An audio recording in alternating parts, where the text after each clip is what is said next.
All right, what's up, everybody? We are live on YouTube. I hope Wes Mitchell here again, Chris Clark.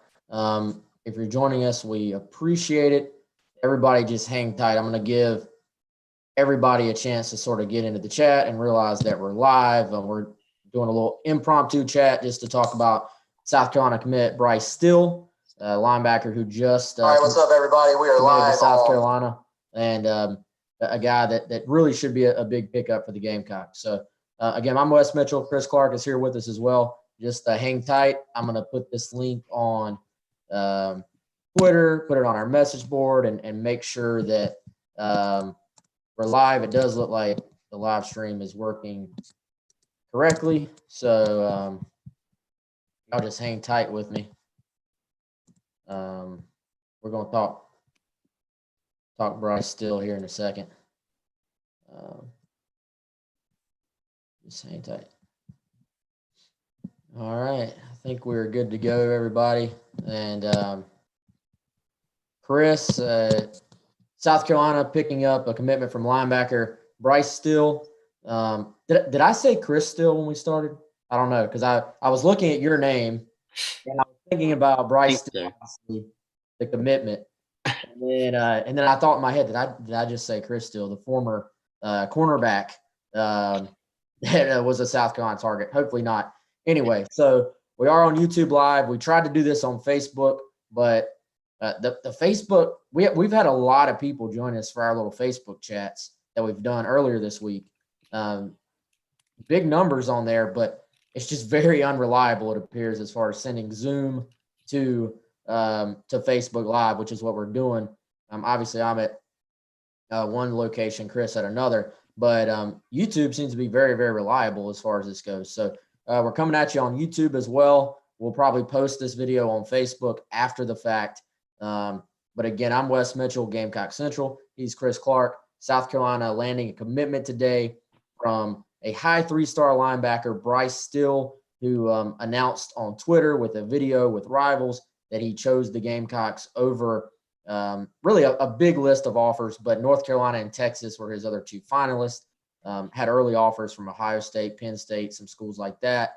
And I think, Chris, a nice pickup for South Carolina. They continue to try to add athleticism to their linebacking room. And we'll get into a little bit later on as we go into more detail on him, why he's a 3-star guy, both from a positive standpoint, and why he's maybe only a 3-star guy and not a 4-star guy right now, because there are some things that have held his ranking back, but stuff out of his control, basically. But Chris, South Carolina, second straight commit for Kyle Krantz. What did you think of the pickup today? Well, I mean, there's a lot to like about Bryce, and I think you hit it when you talked about his athleticism.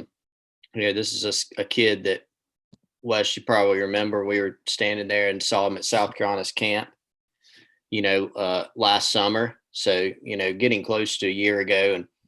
And, he's a big physical presence, when you look at him at 6'1", 6'2", 195. I know he's gained some weight now to where he's in the 205, 210 pound range. And certainly he can pack on a lot more, but watching him move around in camp, he was really impressive. And that's what really stood out to me, was just watching him move. And you sort of got the impression of, is this a big safety or is this an outside linebacker type? And really watching him, I thought he could be either, but they worked him out as a linebacker, and Coleman Hutzler was still on staff and helped get things started there for the Gamecocks.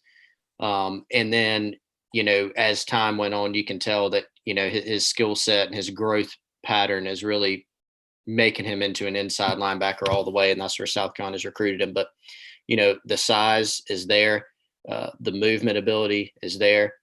I'll be honest, Wes, when I was watching him at camp last summer and just looking at a lot of the competition, the schools that had offered, and factoring in that even though he's from North Carolina, from Raleigh, playing up in Virginia, what I sort of wondered was, is this a guy South Carolina is going to be able to long-term keep traction with? I'll be honest. And it was pretty evident they had established some at that point in the summer. And then they really just kept things going. The staff stuck with him. They recruited him really, really consistently. Will Muschamp, Kyle Krantz, Hutzler, until he left the staff for Texas, and all that's paid off. So really good pickup from an athletic standpoint for them, and a guy with a lot of upside. Yeah, and someone I think we're seeing, Chris, they're continuing to be able to successfully recruit, even though everything is shut down right now as far as in-person visits. We had no idea how this was really going to play out as far as its effect on recruiting. We've seen South Carolina now actually be able to land a number of commitments, had a decommitment as well. Recruiting itself, because of the way that coaches can talk over Twitter and FaceTime and over the phone and all these different things. And kids a lot of them had already taken junior day visits. It's just rolled right along. I think in the case of Bryce, I think Texas was in the Final Three just sort of as an ode to a dream school of his, a place he really, I think, grew up liking from a logo standpoint, and like the fact that it's Texas and stuff like that. I think in a real world standpoint, I don't get the impression he maybe wanted to get that far away from home when you look at the fact that his other two finalists were South Carolina and North Carolina. He is a Virginia kid right now, but he's actually from Raleigh. So the fact that it was the two Carolina schools, I think, says something about where his head was at in this process. But I think recruiting has rolled right along, man. And you see another win for Kyle Krantz, who was the key recruiter with Nick Barrett, or one of the key recruiters with Nick Barrett as well. But just a nice pickup for South Carolina, and someone I think, if we can talk big picture for a second, you look at the linebacking group, that there may not be that maybe high 4-star guy that they've been able to get in the secondary, like a J.C. Horn or a Jamie Robinson, or even a 5-star guy like they've gotten stacking Zach Pickens, with Jordan Burch this past year. But I think you look at how they've evaluated that position, and a couple of years ago there were a lot of concerns about linebacker, and they didn't play all that great. But now you start to look at the emergence of Ernest Jones. You look at Sherrod Green, who came into his own last year. You look at Jamar Brown as a freshman who played some, and then bringing in a guy like Mo Kaba this past season, and now you stack Bryce Steele on top of that. I think you can sort of see the direction they're going. They want athleticism. I don't think you're going to see any Jasper Brinkley type linebackers anytime soon. I think this is the direction. We've seen it really the last, 4, 5, 6, even maybe longer years, where you're looking for these athletic linebacker types that can play in space. Yeah, for sure. I mean, with really that big linebacker is going to be, Rosendo Lewis, and it's sort of gone away from that a little bit. And certainly he's a guy that can factor in and play some this season. But, some of the guys you mentioned, I mean, Ernest Jones is more of a true Mike, but he moves pretty well.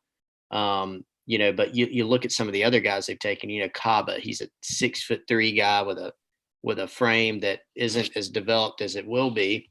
But he really can move. He's fast. He's physical. He's a striker. Jamar Brown is a guy who was, when he was brought in, he was a coverage guy. He ran 4.6 at Carolina's camp the summer that he was being recruited. He held up really well in coverage. He can give you some pass rush, like some blitz off the edge. You look at Gilbert Edmond that they brought in this last class, a late flip from South Florida, and he was a pass rusher, an edge presence type in high school that they really want to take a look at the will position, because he's a guy with length that can really run. And so, when you look at Bryce Steele, again, this is a guy that when he was first coming out, you think of him as maybe a hybrid type player. Maybe he can play a big safety. Maybe he can play a linebacker, be a hybrid type. So he fits that bill again, length, physically impressive, can run, can cover, can come down and play in the box physically and strike you. And so there's a lot to like from that standpoint. I was just going back while you're talking, Wes, and looking at some of the material that we wrote last summer, and we had previewed that he was going to be in camp, and then he turned in a really good performance, I remember. And Will Muschamp was talking to him. Kyle Krantz did a good job last summer of getting some guys in from that Virginia area, with Steele being one of them. And, he had a lot of other summer camps, Penn State and Ohio State, Notre Dame, Michigan, whether it's camps or visits that he went and did last year or had planned. And so a lot of schools are after him at that time. And so he was able to go and, again, didn't play, last season, but Carolina stuck with him. And I think that really paid off, and they're getting themselves a high upside player now. Yeah, the fact that he did have a medical issue, and we're not going to go into detail into all that. I don't think that's been really publicly talked about exactly what that was, but he had a medical issue, forced him out for his junior year.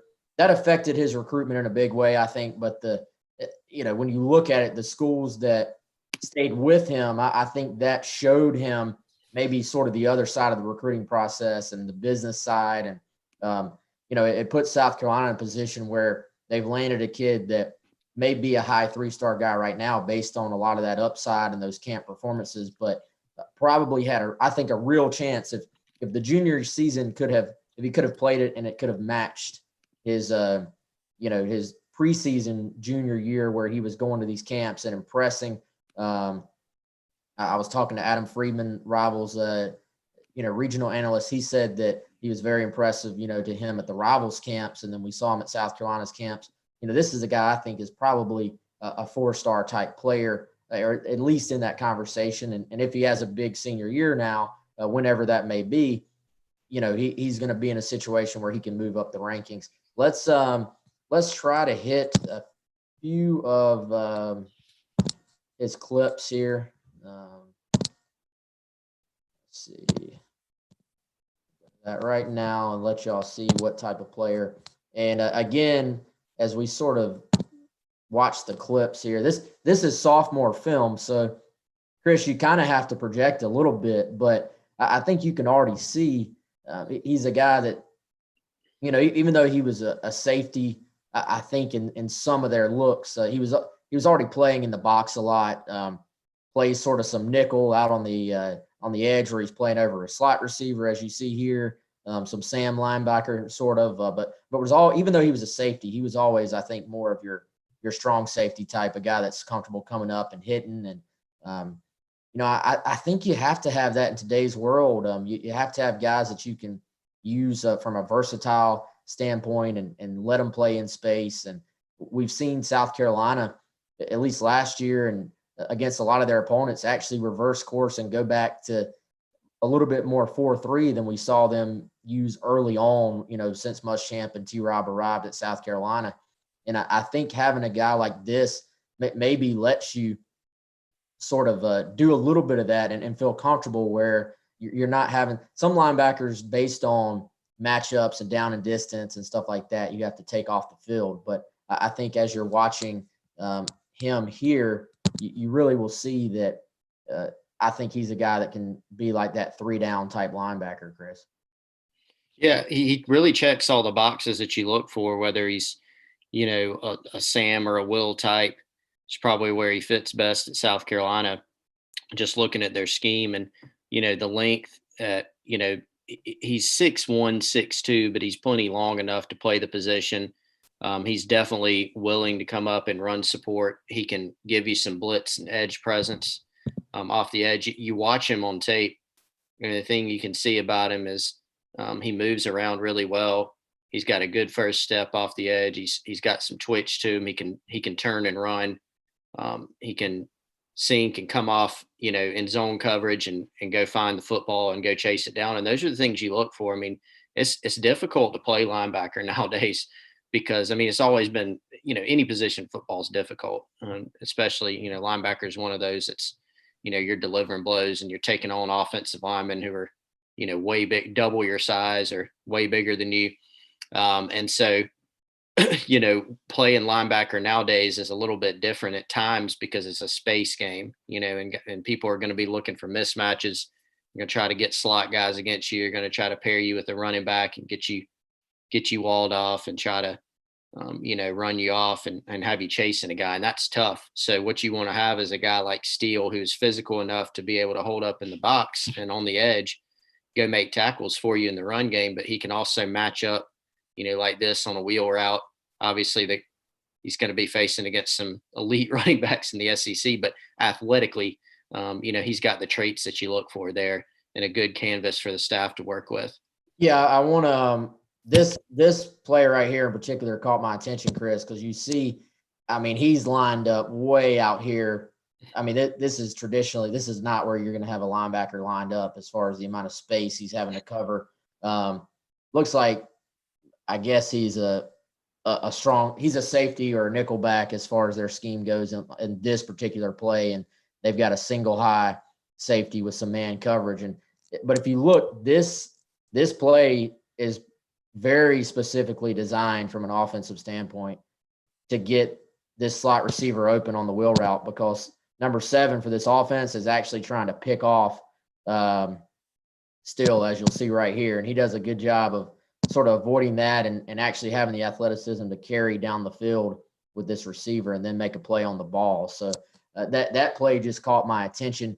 A lot of those initial plays we saw, you see him get off a block here and make a tackle short of the goal line. A lot of these plays, he is playing in space and rushing off the edge. And, that's something, like you said, where I think as a Will or a Sam is where he fits in South Carolina's scheme. But it is a very versatile scheme that South Carolina runs. And here you see him back in space again, coming up, taking away the flat receiver. And then you see the speed and the hustle with him chasing somebody down from 20 yards or so. But I think when you look at him, man, you like everything you see on the film. And this is a guy that here you see him changing direction, getting back to the football and making a play on it. Not many linebackers really have not even the athleticism, but just the experience playing in space like it appears that he does. So I think his safety background probably gives him a leg up over maybe some other guys who are used to just playing in the box. Yeah, for sure. He's got that sort of dual, not even dual, really sort of 3 skill sets really that are above average. When you look at his ability to chase the ball and stop the run, edge presence, whether it's blitz or being able to affect the quarterback off the edge, and then in coverage, those are all things that he's adept at, whether it's breaking on the ball in zone and helping limit a guy to a short gain or turning and running with somebody in like a running back in man coverage. Those are all things that he can do from an athletic standpoint. A guy, when you get to college, it becomes more difficult because the coaching and the scheming and the athleticism that you go against a lot of times, not always, but a lot of times is better than what you saw in high school. The athleticism is always better than what you see in high school. And so that becomes more difficult, but the guys who excel are typically the ones who have a high football IQ and are athletic enough to get it and are coached well to do it. And so I think all those boxes really are getting checked with Bryce Steele. And, he's someone that I think athletically can play early for you on special teams, or maybe even pull down some snaps at linebacker, just depending on how quickly he picks everything up. Yeah, no doubt, man. So like we said, we're going to make this one pretty short, but Chris, we've got a ton of content on Gamecock Central right now, and we've actually got the video of Bryce Steele committing, which was produced by Rivals. We've got an Inside the Commitment, which is something we do for pretty much all the commitments, as long as we have some good stuff to pass along. We've got him explaining why he committed to the Gamecocks, and we've got a special deal going on as well. So, Chris, you want to tell everybody about the special deal we have going on at Gamecock Central? Yeah, we just launched today. We've got a free trial, and it's not 30 or 60 days. It's until August. So you can go to GamecockCentral.com. It's on our front page, or anywhere that you go to sign up for a subscription to our website. You can pick a monthly or annual plan, either one. But you can type in the promo code Gamecocks 2020.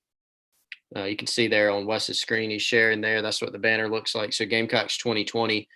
You go to that, make sure the code takes. That will get you a free trial until August 1st of this year. So all of our insider content, any story you see on GamecockCentral.com, access to the Insiders Forum, which is our exclusive members only forum for discussion. And we drop news and scoop there all the time. If you want to ask me a question, ask Wes or Colin Taylor a question, we're there all the time. You can ask us at any time. Get access to everything. It's completely free. You don't get charged until after the promo ends. And we think that if you jump in, odds are you want to stick around. We think we become friends, and you get all our content all the time. So it's a great deal. Gamecocks 2020 is the promo code. All right, good stuff, Chris. As always, hopefully everybody enjoyed our little quick impromptu live chat here. Like I said, we're going to continue to do these. Subscribe to us. Hit if you're watching this now, hit the subscribe button so that you'll get an alert when we go live. And also find us on Facebook, which you can do that by just going to facebook.com/GamecockCentral, and or you can search for, I believe it's South Carolina Gamecocks on Gamecock Central is what it is on Facebook.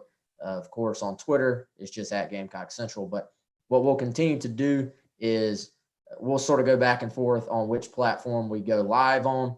And then after the fact, we'll post the video directly on whichever one we're not live on. So again, for Chris Clark, I'm Wes Mitchell. If you're not a member, if you're not a subscriber, check out that code. It's Gamecocks 2020. You'll get a free trial until August.